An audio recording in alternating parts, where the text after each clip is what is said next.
এই মুহূর্তে যে খবরের দিকে নজর রাখবো, রাম মন্দির উদ্বোধনে যাচ্ছেন না সোনিয়া গান্ধী, যাচ্ছেন না অধীর চৌধুরী, মল্লিকার্জুন খাড়গেও।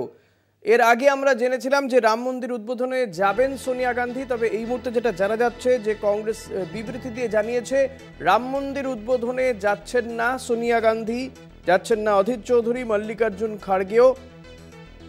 22শে জানুয়ারি রাম মন্দির উদ্বোধন করবেন প্রধানমন্ত্রী নরেন্দ্র মোদী।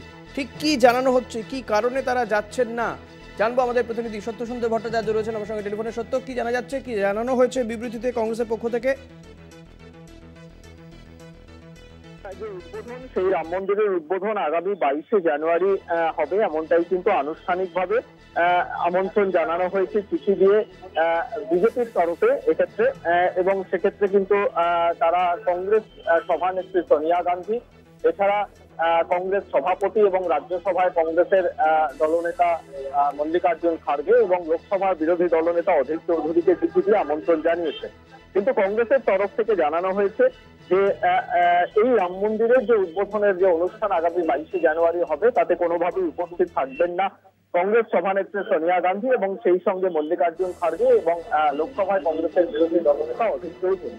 তার কারণ হিসেবে তারা উল্লেখ করেছেন যে ভগবান রামের প্রতি বা লর্ড রামের প্রতি দেশবাসীর ভালোবাসা রয়েছে, তারাও সেই আবেগকে সম্মান জানান।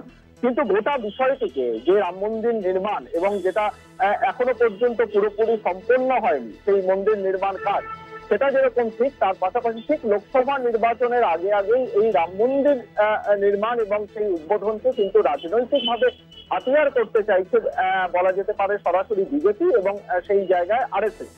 এবং সেই কারণেই বলা যেতে পারে এটাকে রাজনৈতিক ইস্যু করা হচ্ছে এবং সেই কারণেই কিন্তু তারা এই আরএসএস বা বিজেপির যে একটা ইভেন্ট বলা যেতে পারে নির্বাচনের আগে, সেই ইভেন্টে তারা অনুপস্থিত থাকবেন, তারা যাবেন না, এমনটাই কিন্তু স্পষ্টভাবে বিবৃতি দিয়েছেন জয়রাম রমেশ, কংগ্রেসের এআইসিসির জেনারেল সেক্রেটারি।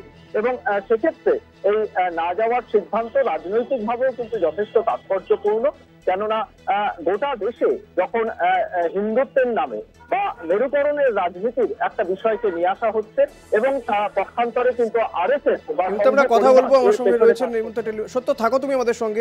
এই মুহূর্তে আমরা টেলিফোনে যোগাযোগ করতে পেরেছি কংগ্রেস নেতা সৌম্য রায়ের সঙ্গে। সৌম্যদা, স্বাগত জানাবো আপনাকে কলকাতা টিভিতে। যেটা জানা যাচ্ছে, এর আগে আমরা জেনেছিলাম যে সোনিয়া গান্ধী তিনি রাম মন্দির উদ্বোধনে যাবেন, কিন্তু আজ বিবৃতি দিয়ে জানানো হচ্ছে যে উদ্বোধনে যাচ্ছেন না। এবং এই বিষয়টা, এই যে একটা দোলাচল, এই দোলাচলটা কেন হলো বলে আপনার কি মনে হচ্ছে?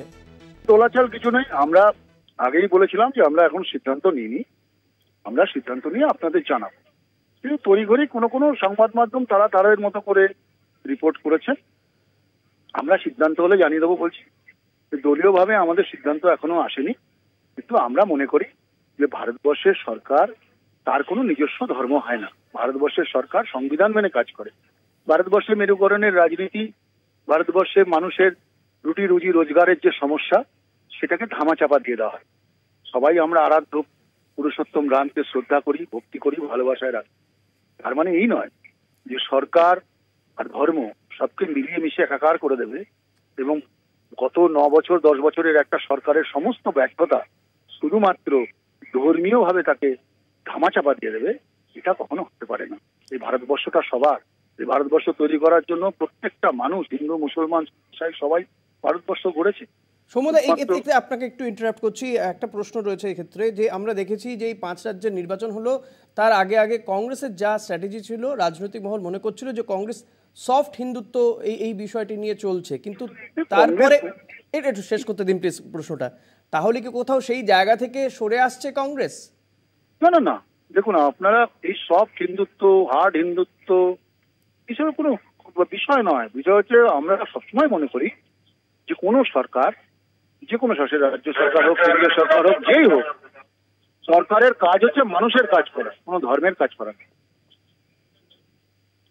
ধন্যবাদ সৌম্যদা। কথা বলছিলাম কংগ্রেস নেতা সৌম্য রায়ের সঙ্গে, এবং তার বক্তব্য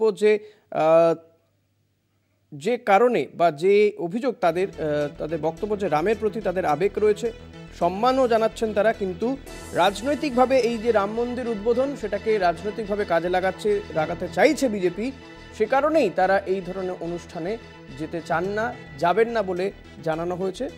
এবং এই মুহূর্তে আমরা টেলিফোনে যোগাযোগ করতে পেরেছি বিজেপির সাংসদ দিলীপ ঘোষের সঙ্গে। দিলীপ দা, স্বাগত জানাবো আপনাকে এবং যে বিষয়টি জানতে চাইবো আপনার কাছ থেকে, যে রাম মন্দির উদ্বোধনে যাবেন না সোনিয়া গান্ধী, অধীর চৌধুরী, মল্লিকার্জুন খার্গে, কেউই যাবেন না, কিন্তু তাদের কারণ হিসেবে তারা জানাচ্ছেন যে রামের প্রতি আবেগ রয়েছে, সম্মানও রয়েছে। কিন্তু এই যে রাম মন্দির উদ্বোধন, গোটা ইভেন্টটাকে বিজেপি রাজনৈতিকভাবে কাজে লাগাতে চাইছে, তাই তারা যাচ্ছেন না। সংকটে পড়ে গেছেন যারা রামের অস্তিত্ব স্বীকার করেন না, যারা কোর্টে এফিডেভিট দিয়েছিলেন রাম বলে কেউ ছিল না, ওতে রাম সেতু নাই, তো তারা কোন মুখে যাবেন? যারা রাম মন্দিরের বিরোধিতা করে কোর্টে গেছিলেন বাবরি মসজিদের জায়গা বলে, সেই আনসারির মতো যারা মুসলিম নেতা, তারা বলছেন যে কোর্ট যখন বলে দিয়েছে রাম মন্দির, আমাদের রামের প্রতি আস্থা আছে, জায়গা নিয়ে সমস্যা ছিল, আমরাও যাবো, তিনি আমন্ত্রিত। এটা ঐতিহাসিক ব্যাপার হচ্ছে দেশে, আর স্বাধীন ভারতে সারা দুনিয়াতে তার প্রভাব পড়ছে। তাই জন্য দেশের বিশিষ্ট ব্যক্তিদেরকে ওখানকার যারা আয়োজক তারা আমন্ত্রণ করেছেন। এখন সবার তো ভগবান দর্শন হয় না, তাদের কপালেও নাই। বেশ, অনেক ধন্যবাদ দিলীপ দা। কথা বলছিলাম বিজেপির সাংসদ দিলীপ ঘোষের সঙ্গে, এবং তিনি তার বক্তব্য যে কোথাও গিয়ে ধর্ম সংকটে পড়ে গিয়েছে কংগ্রেস, এবং সে কারণেই তারা এই রাম মন্দির উদ্বোধনে যাচ্ছেন না। সত্যসুন্দর ভট্টাচার্য রয়েছেন। সত্য, যে বিষয়টা আমরা নিয়ে আলোচনা করছিলাম, এবং দিলীপ ঘোষ যেটা বললেন যে কোথাও গিয়ে এই যে কংগ্রেস, তাদের বক্তব্য যে কংগ্রেস রামকে শ্রদ্ধা করেন না, মানুষের আবেগকে বুঝতে পারছেন না, তারা সংকটে, উভয় সংকটে পড়ে গিয়েছে কংগ্রেস। দেখো, কংগ্রেসের তরফ থেকে না যাওয়ার কারণ হিসেবে যে বিবৃতি দেওয়া হয়েছে তাতে কিন্তু স্পষ্টভাবে বলা হয়েছে যে রামকে শ্রদ্ধা করেন দেশের মানুষজন, এবং সেই রামের আবেগকে কিন্তু কোনোভাবেই অসম্মান করতে চায় না কংগ্রেস। কিন্তু সেক্ষেত্রে খুব নির্দিষ্টভাবে উল্লেখ করা হয়েছে যে এই ধর্মটা হলো একেবারেই ব্যক্তিগত পর্যায়ে, প্রত্যেকটি মানুষের ব্যক্তিগত পছন্দ অপছন্দের জায়গা, কিন্তু সেটাকেই বিজেপি বা আরএসএস কিন্তু নির্বাচনের আগে একটা পলিটিক্যাল প্রজেক্ট বা রাজনৈতিক প্রকল্প হিসেবে এটাকে হাতিয়ার করতে চাইছে, এবং এই নির্দিষ্ট জায়গাটিতেই কিন্তু কংগ্রেসের আপত্তি রয়েছে। এবং সেই কারণেই তারা মনে করছে যে 2024-এর লোকসভা নির্বাচনের ঠিক আগে এই রাম মন্দির নির্মাণ যে প্রকল্প চলছিল এবং সেটা উদ্বোধনকে ঘিরে গোটা দেশ জুড়ে যে একটা ধর্মীয় উন্মাদনা ছড়িয়ে দেওয়ার চেষ্টা হচ্ছে, সেটা কিন্তু একটা রাজনৈতিক সুবিধা লাভের উদ্দেশ্যেই কিন্তু বিজেপি পরিকল্পিতভাবে করছে। এবং সেই কারণেই কংগ্রেসের তরফ থেকে না যাওয়ার সিদ্ধান্ত নেওয়া হয়েছে, এবং সেক্ষেত্রে কংগ্রেস সভানেত্রী সোনিয়া গান্ধী, মল্লিকার্জুন খার্গে কংগ্রেসের সভাপতি এবং রাজ্যসভার দলনেতা, এবং লোকসভাতে কংগ্রেসের বিরোধী দলনেতা অধীর রঞ্জন চৌধুরী, তারা এই অনুষ্ঠানে আগামী 22শে জানুয়ারি অযোধ্যায় যে রাম মন্দির নির্মাণের যে উদ্বোধন, সেই উদ্বোধনে তারা থাকবেন না। এই বিষয়টিকে উল্লেখ করে স্পষ্টভাবে সেই আপত্তির বিষয়টিকে উল্লেখ করে কিন্তু তারা তাদের না যাওয়ার সিদ্ধান্ত কংগ্রেসের তরফ থেকে জানিয়েছে। বেশ, অনেক ধন্যবাদ সত্য। কথা বলছিলাম প্রতিনিধি সত্যসুন্দর ভট্টাচার্যের সঙ্গে। এই বিষয়টি নিয়ে আমরা কথা বলার চেষ্টা করেছিলাম, প্রতিক্রিয়া জানতে চাইছিলাম তৃণমূল কংগ্রেসও, কিন্তু তৃণমূল কংগ্রেস তাদের প্রতিক্রিয়া দিতে নারাজ এই বিষয় নিয়ে। রাম মন্দির উদ্বোধনে যাচ্ছেন না সোনিয়া গান্ধী, যাচ্ছেন না অধীর চৌধুরী, মল্লিকার্জুন খাড়গে।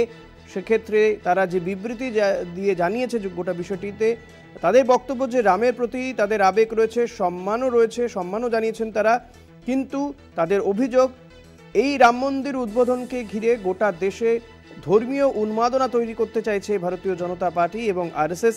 ফলত সেই কারণেই এই রাম মন্দির উদ্বোধনকে যেভাবে বিজেপি রাজনৈতিকভাবে হাতিয়ার করতে চাইছে, সে কারণেই তারা এই রাম মন্দির উদ্বোধনে তারা যাবেন না বলে জানিয়েছে কংগ্রেস।